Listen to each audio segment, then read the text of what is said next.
I stared at my phone, blinking, willing the numbers on the screen to change. My heart hammered in my chest, a sick, cold feeling spreading through my body as I refreshed the banking app again and again. But the truth didn't change. My account balance, the one I'd built up with years of careful saving, was empty. Not a single dollar left. I felt the room tilt, the air thick with disbelief. This had to be a mistake. Maybe the app was glitching, or maybe I'd been hacked. I scrolled through the transactions, my hands shaking, and that's when I saw it, a transfer I didn't recognize, the entire sum gone in one swift move. Panic clawed at my throat as I dialed my dad, desperate for answers, for reassurance, for anything that would make this nightmare make sense. He answered on the second ring, his voice as casual as if I'd called to chat about the weather. I barely got the words out, my account, the money, it's all gone, before he cut me off with a snort. We needed it, he said, like it was the most obvious thing in the world. Don't be so dramatic. His words hit me harder than the empty account ever could. We needed it. Not an apology, not an explanation, just a cold, dismissive justification. I felt my world tilt again. But this time it was the foundation of trust beneath me that crumbled. My own father, the man I'd trusted more than anyone, had taken everything I'd worked for without a second thought. I pressed the phone to my ear, searching for any sign of remorse, but there was only silence and the faint sound of the TV in the background. My mind raced, 1,000 questions and accusations fighting to be heard, but only one thought echoed, hollow and relentless. How could my own family do this to me? Growing up, our house was always full of noise, full of laughter, full of people. We weren't the kind of family that had much, but we had each other, or so I thought. My parents worked hard, but money was always tight. I remember the way my mom would stretch a single chicken into 3 meals, or how my dad would patch up the same old car year after year, cursing under his breath, but never complaining out loud. We didn't take vacations, and birthdays meant homemade cakes and hand-me-down gifts, but I never felt deprived. If anything, I felt lucky. I believed that love was enough to fill in the cracks that money left behind.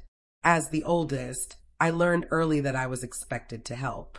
I babysat my younger siblings, did chores without being asked, and got my first job at 15, handing over most of my paycheck to my mom without a second thought. It was just what you did for family. I watched my parents struggle, and I promised myself that one day I'd make things easier for all of us. I studied hard, skipped parties, and worked weekends, always with the hope that my sacrifices would pay off, not just for me, but for everyone. When I got into college on a partial scholarship, it felt like a miracle. I juggled classes and 2 part-time jobs, sending money home whenever I could. My friends envied my independence, but they didn't see the weight I carried. Every time my phone buzzed with a text from home, I braced myself for another request. Can you help with the electric bill? Your brother needs new shoes. We're a little short on rent this month. I always said yes, even when it meant skipping meals or working double shifts. I told myself it was temporary, that once I graduated and got a good job, things would change. After college, I landed an entry-level position at a marketing firm. It wasn't glamorous, but it was steady, and for the first time, I started to save. I opened a separate account, just for me, and watched the balance grow in tiny increments. I dreamed of traveling, of maybe buying a place of my own, of finally having something that was mine. But even as I built my future, the family's needs never stopped. My parents called it helping out, but sometimes it felt more like an obligation than a choice. I told myself it was just what families did, that one day they'd stand on their own, and I'd be free to live my life. Still, there were moments when I wondered if I was being taken for granted. When my siblings started expecting gifts instead of thanking me, or when my parents made plans with my money before even asking, I brushed off the unease, telling myself I was overreacting, that they loved me and would never take advantage. But deep down, a small voice whispered that maybe, just maybe, I was more valuable to them as a safety net than as a daughter. I clung to hope, to trust, to the belief that my sacrifices meant something. But looking back now, I can see how the family's neediness was always there, a shadow that followed me, growing darker with every dollar I gave and every dream I put on hold. The family reunion was supposed to be a celebration, a rare chance for all of us to gather under one roof without the usual chaos of daily life. My parents rented out the local community hall, and everyone pitched in with food and decorations. The air was thick with the smell of barbecue and the sound of old songs playing from a battered speaker.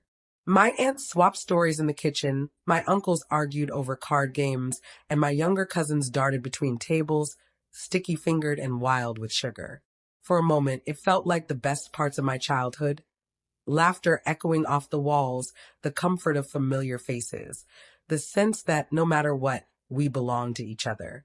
I tried to let myself relax, to soak in the nostalgia and forget about work and bills and all the responsibilities waiting for me back home. My mom hugged me a little too tightly, her eyes shining with pride as she introduced me to distant relatives I barely remembered. "This is my oldest," she'd say, her voice swelling.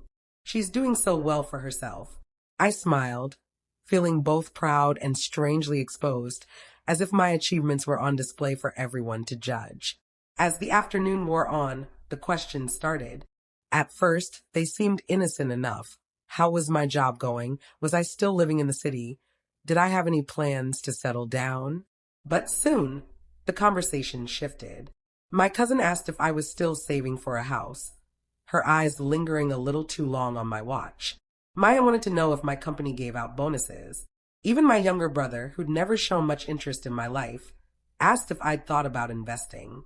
I laughed it off, answering politely, but a knot of discomfort tightened in my stomach. Then, during dinner, my father sat down beside me. He didn't say much at first, just watched me with a look I couldn't quite read. Finally, he leaned in, his voice low. "You must be doing pretty well these days," he said, almost as if it were a challenge. "Your mother says you've been saving up." I nodded, suddenly wishing I'd kept more to myself. He smiled, but it didn't reach his eyes. "It's good to have someone in the family who's responsible," he added, his tone heavy with meaning. I tried to brush it off, telling myself I was being paranoid. Maybe they were just proud, maybe they were curious, maybe I was reading too much into it.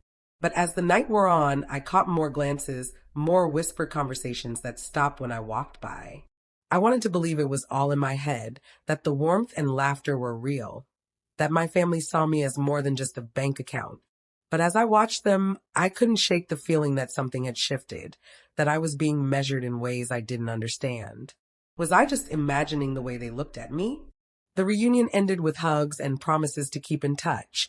But as I drove back to my apartment, a strange heaviness settled over me.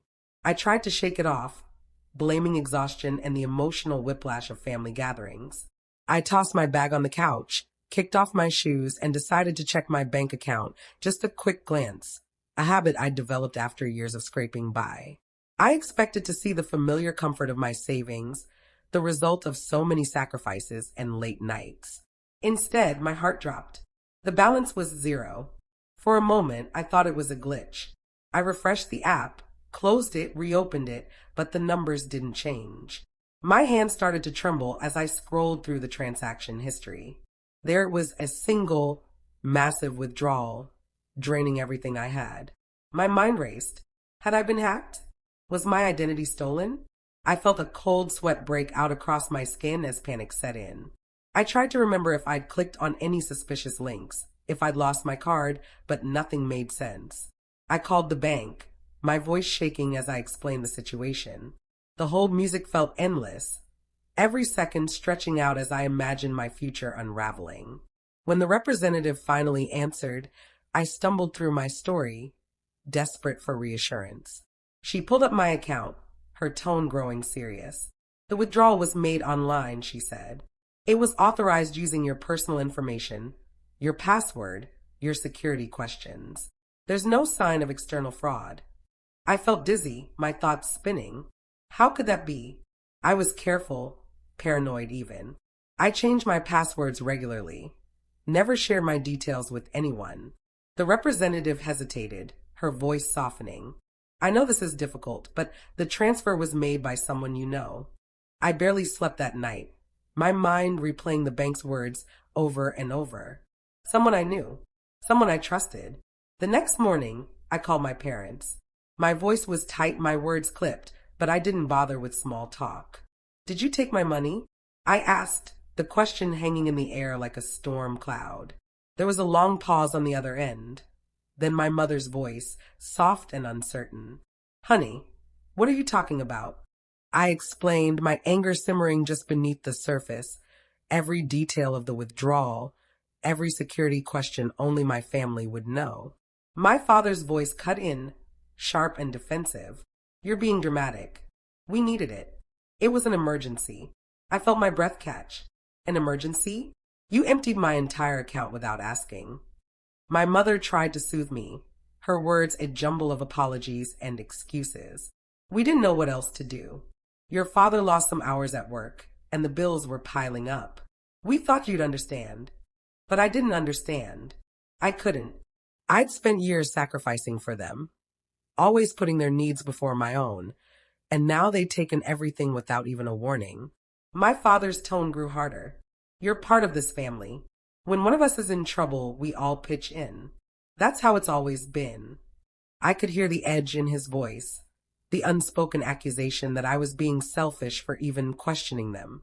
My hands shook as I tried to make them see what they'd done. You didn't ask. You just took it. That was my future, my security. How could you do this to me? The conversation quickly spiraled. My mother started to cry, insisting they'd pay me back as soon as they could, but I could hear the doubt in her voice. My father refused to apologize, repeating that family comes first, that I should be grateful I was in a position to help. The rest of the family got involved. My younger brother texted me, saying I was overreacting, that it was just money and I'd make more. My aunt called to say she understood how I felt, but that my parents were desperate and I should try to forgive them. My cousin sent a message, siding with my father, telling me I was lucky to have anything to give. I felt myself being pulled in every direction, anger and guilt warring inside me. Part of me wanted to scream, to cut them all off and never look back. Another part of me remembered every sacrifice, every late-night phone call, every time I'd promised myself that family was worth it. But now, standing on the other side of this betrayal, I wasn't sure what I believed anymore. I tried to make them see the difference between helping and being used, but my words fell on deaf ears. My father's voice was cold, final. Family comes first. You'll understand one day. The line went dead, leaving me alone with the echo of his words and the hollow ache of betrayal. In the days that followed, I moved through life like a ghost. Every time I opened my eyes, reality crashed down on me all over again. My savings were gone. The safety net I'd built for myself, the one thing that made me feel secure in a world that never seemed to stop asking for more, had vanished overnight. I stared at my bills, the rent notice on my kitchen table, the emails about student loan payments, and felt a cold, creeping panic. I'd always been careful, always planned ahead, but now I was one emergency away from losing everything. I tried to focus at work, but my mind kept drifting.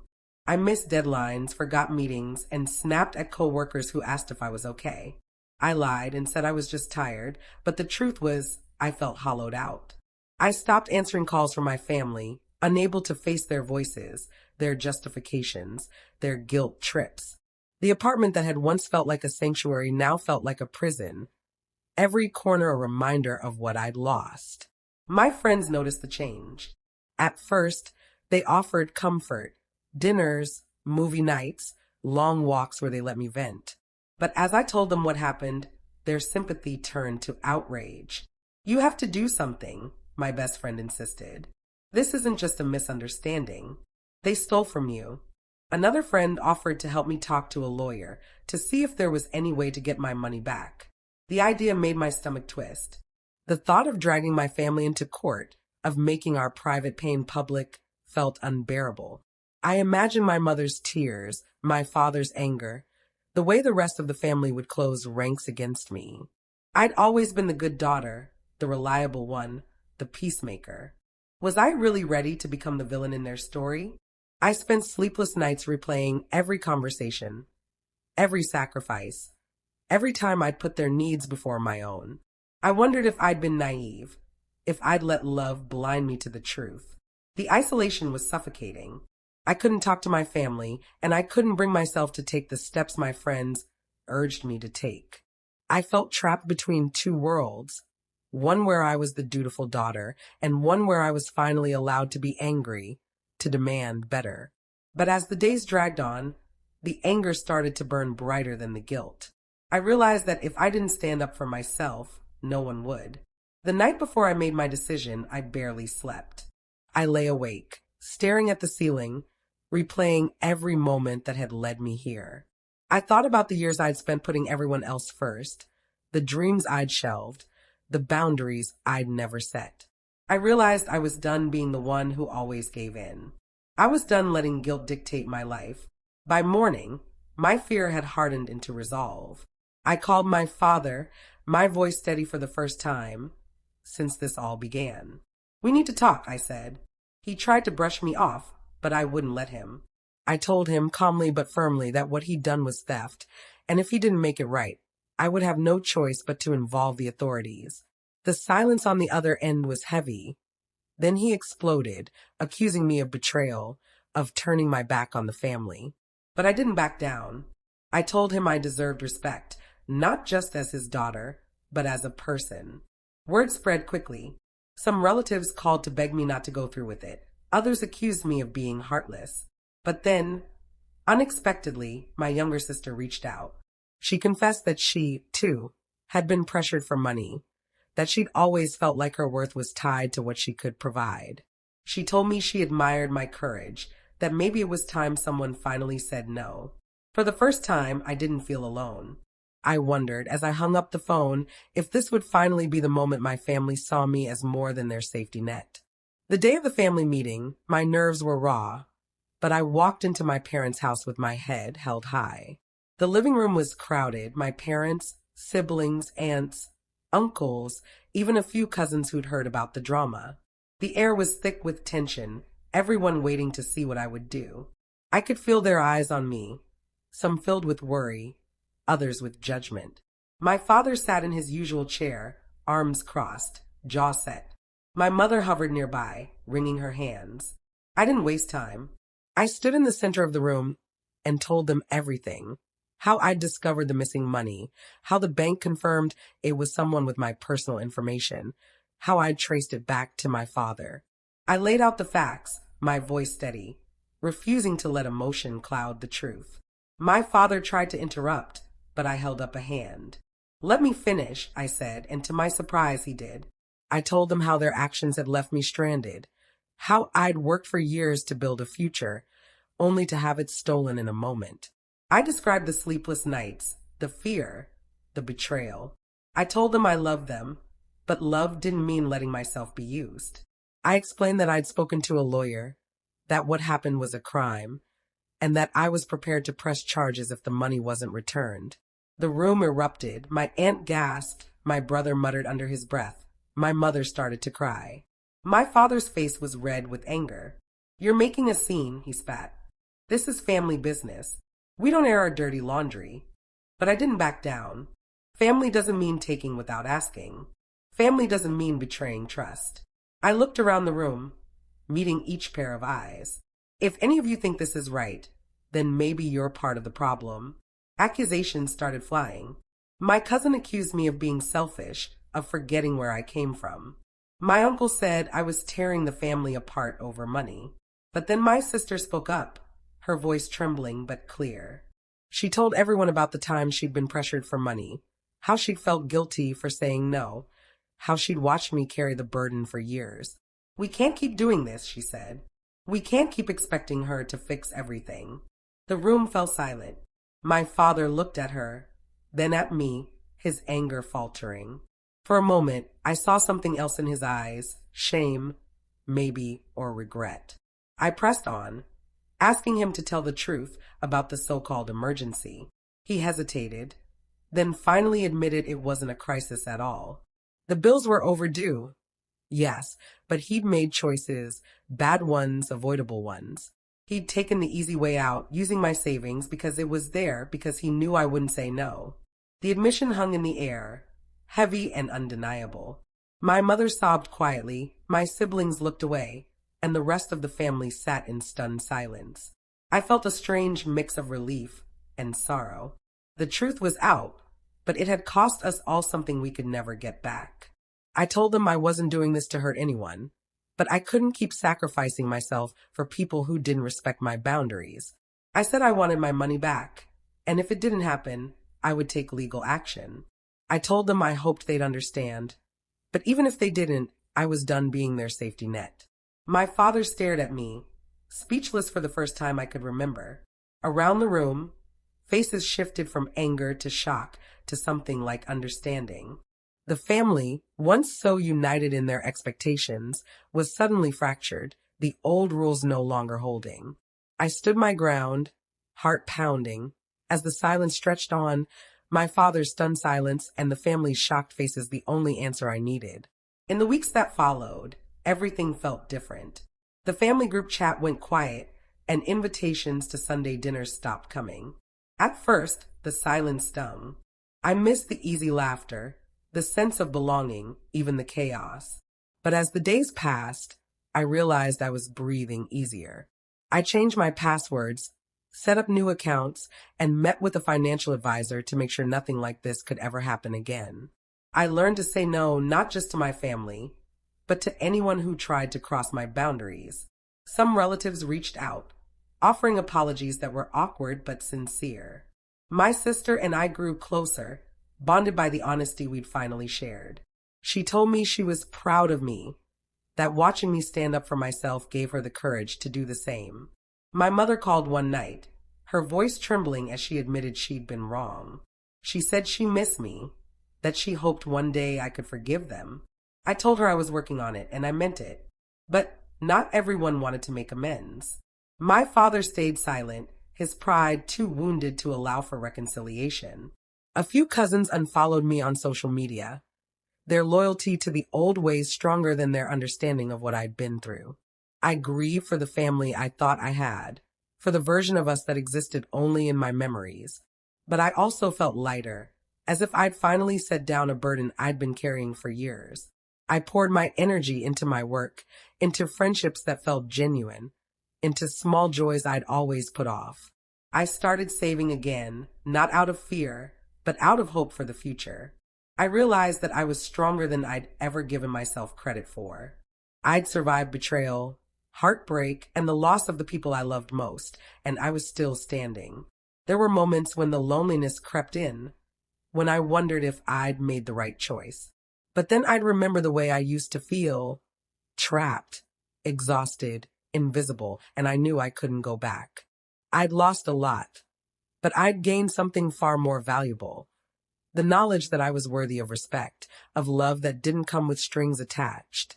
Sometimes, you have to lose everything to find yourself. Months have passed, and my life looks nothing like it did before. I started a new job that challenges me in ways I never expected, surrounded by people who see my worth beyond what I can give. I've made new friends who celebrate my boundaries and encourage my dreams. The apartment that once felt empty now feels like my own, filled with laughter, music, and the quiet peace of knowing I'm finally living for myself. My relationship with my family is different, but healthier. My sister and I talk often, sharing our struggles and victories without fear of judgment. My mother and I are slowly rebuilding trust, one honest conversation at a time. The wounds are still there, but they're healing, and I know now that forgiveness doesn't mean forgetting. It means choosing myself, even when it's hard. Looking back, I see how necessary it was to draw that line, to demand respect, to let go of the roles that kept me small. I hope anyone listening knows that it's okay to put yourself first, to walk away from people who only take. You deserve love that lifts you up, not love that drains you. I learned that real family is built on respect, not just blood.